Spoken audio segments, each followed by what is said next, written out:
Hello दोस्तों, angel baby channel में आप सबका स्वागत है। स्नैपी गर्ल सपना चौधरी के सास ससुर जब अपने घर से निकले थे तो सबको यही लगा था कि ज़रूर वो सपना से और बच्चियों से मिलने जाएंगे, उन्हें अपने घर वापस लेकर आएंगे, क्योंकि कोई भी अपने त्यौहार को, अपने घर को सूना नहीं देखना चाहता है। तो सबको यही उम्मीद थी कि ज़रूर अब वो इस दिवाली जब अपने घर से निकले हैं तो वो ज़रूर अंशु से मिलने जाएंगे और सपना से मिलने जाएंगे, उनकी बच्चियों से मिलने जाएंगे और हो सकता है कि वो फिर से एक साथ हो जाएं और एक साथ त्यौहार को मनाकर जो भी पिछले गिले शिकवे थे, जो भी शिकायतें थी, उन सब को दूर कर लेंगे।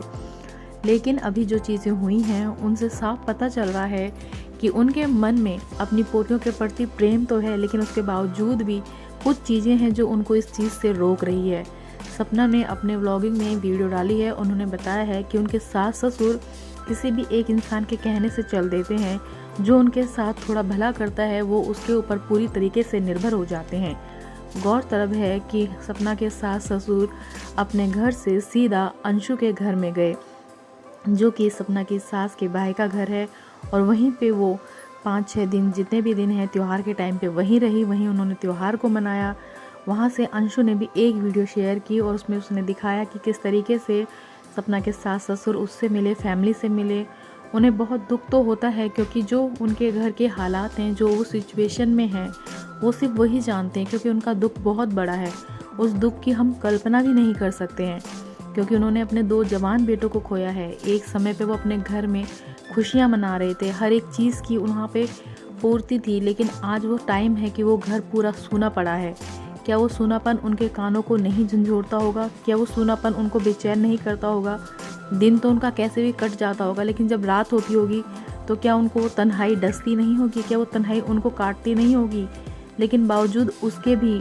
वो किस चीज़ से इस चीज़ में रुके हुए हैं कि अपनी पोतियों को वापस नहीं लेके आना चाह रहे हैं, या सपना को अपने घर वापस नहीं लेके आना चाह रहे हैं। सपना ने अपने वीडियो में बताया कि ये सारी चीज़ें जो भी हैं वो उनके जो भी रिश्तेदार हैं, जो उनके सगे बने हुए हैं, उन्हीं की वजह से है, और वो लोग चाहते हैं कि ये पूरी तरीके से इनको बेदखल कर दे, इनकी बच्चियों का अधिकार छीनना चाहते हैं उनकी प्रॉपर्टी की वजह से। सपना ने कहा है वो चाहती हैं कि अपने सास ससुर के साथ रहें, वो चाहती हैं कि उनकी बच्चियां भी अपने दादा दादी के साथ रहें, उनके प्यार को पाएं, उनके साथ वो खुश रहती हैं। लेकिन उसके बावजूद भी जो रिश्तेदार हैं वो उनके बीच में ऐसे अलगाव को पैदा कर रहे हैं, उनके रिश्तों को, उनके संबंध को ऐसा बिखेरना चाहते हैं कि उनकी ज़मीन जायदाद से भी उनको हाथ धोना पड़ जाए।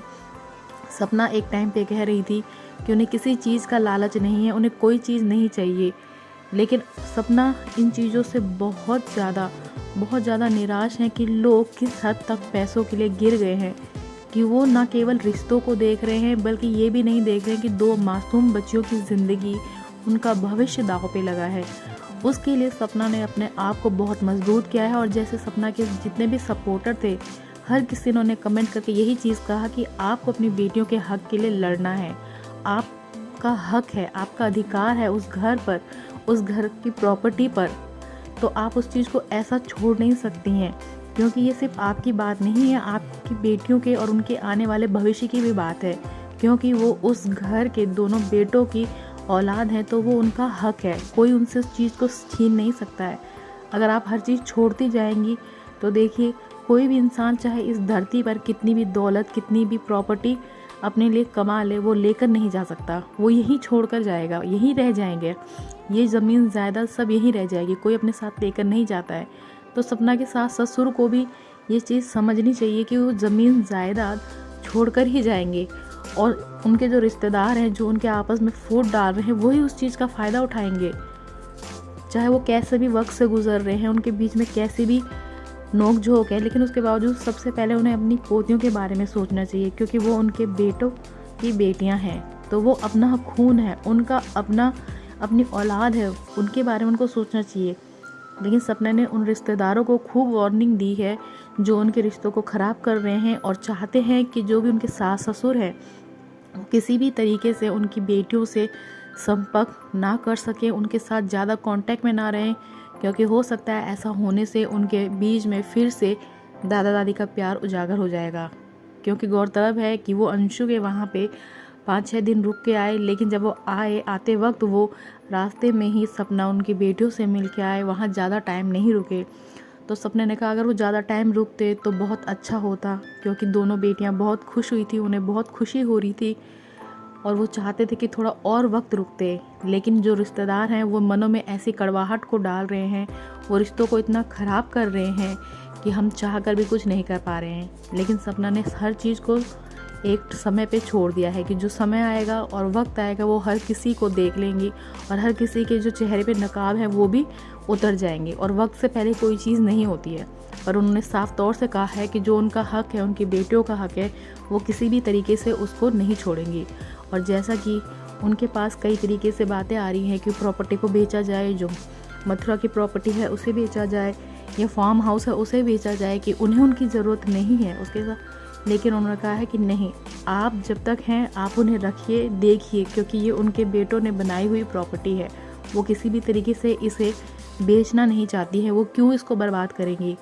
वो एक तरह से उनकी यादें हैं, उनका एक आशीर्वाद है उनके बेटों का। तो उनका साफ कहना है कि ऐसी चीज़ें मैं कभी भी एग्री नहीं करूँगी और कभी भी मैं किसी भी प्रॉपर्टी को बेचने के लिए सहमत नहीं होंगी। और जो भी रिश्तेदार ऐसा चाहते हैं वो कभी भी अपने मंसूबों में कामयाब नहीं होंगे। उन्होंने कहा है कि वो हर एक रिश्ते को अपनी तरफ से बहुत अच्छे से निभाया है, हर एक को उन्होंने माफ़ किया है। यहाँ तक कि उन्होंने अंशु के लिए कहा कि उन्होंने अपनी बेटी की तरह माना। लेकिन आज अगर हर कोई अपना रंग दिखा रहा है तो वो किसी की परवाह नहीं करती हैं। वो अपनी बेटियों के साथ खुश है, वो मेहनत कर रही हैं और वो मेहनत का फल उन्हें मिल रहा है। लेकिन वो बस अपने सास ससुर ये कहना चाहती हैं कि वो सही समय में उन लोगों को पहचान ले और उन लोगों के असली चेहरों को जान ले तो बहुत अच्छा होगा। क्योंकि जब समय बीत जाता है तो उसके बाद हमें पछताने के अलावा कुछ नहीं मिलता है। तो हम सपना से ये कहें कि आप स्ट्रॉन्ग बने रहिए, क्योंकि जो आप स्ट्रॉन्ग बन रही हैं तभी उन लोगों को भी कुछ ना कुछ दिक्कत हो रही है, प्रॉब्लम हो रही है। आपका जो स्ट्रॉन्ग पॉइंट है वो यही है कि आप अपने लिए संघर्ष करिए, अपनी बेटियों के लिए अपने पैरों पे खड़े रहिए। हर कोई आपके साथ है, आप अच्छी तरीके से अपने आप के बारे में जानती हैं, अपनी फैमिली के बारे में जानती हैं और उससे भी बेटर आप ये जानती हैं कि आपको क्या करना है। तो हर कोई यही चाहता है कि सपना अपने लिए, अपनी बच्चियों के लिए स्टैंड ले। किसी भी तरीके से हर एक चीज़ में छोड़कर जाना एक मूर्खता ही होगी, क्योंकि जो उनका हक है, खासकर जो उनकी बेटियों का हक है, उसके लिए उन्हें ज़रूर लड़ना चाहिए।